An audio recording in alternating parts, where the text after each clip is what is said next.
America का विरोध कीजिए, ट्रंप का विरोध कीजिए, लेकिन अभी ईरान के लोगों के साथ खड़े होइए, ईरान के हितों के साथ खड़े होइए, ईरान के लोग जो सचमुच भारत से प्रेम करते हैं उनके साथ खड़े हुए, खामेनेई के अत्याचारी अमानवीय शासन के खिलाफ खड़े हुए।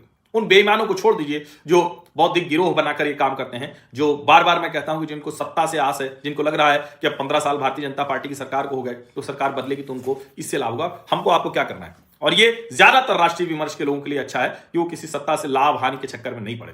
फिर मैं कह रहा हूं वो उसी से चलते हैं, वो इसीलिए नेहरू जी का महिमा मंडन करते हैं। वो भी जानते हैं कि नेहरू जी ने क्या किया देश के साथ, अंग्रेजियत वाली उनकी मानसिकता ने क्या किया, लेकिन उनको लगता है कि अगर ये किए रहेंगे तो आज नहीं तो कल वो एक कल्ट बना दिया एक परिवार को उन्होंने।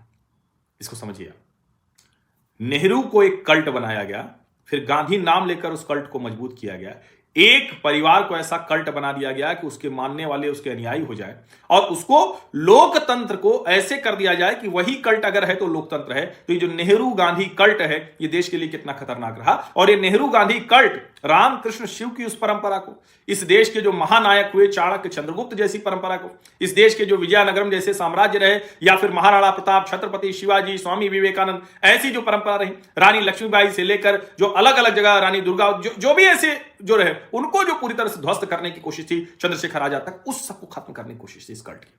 तो जरा सोचिए, ऐसे ही कल्ट अलग अलग देशों में है और इसीलिए चाहते हैं कि भारत में भी एक कल्ट बना रहे। लोकतंत्र ने यहां उस कल्ट को समाप्त कर दिया। आप सभी का बहुत बहुत धन्यवाद। ईरान के लोगों के लिए अपनी एक आवाज उसमें जोर से शामिल कीजिए। बहुत बहुत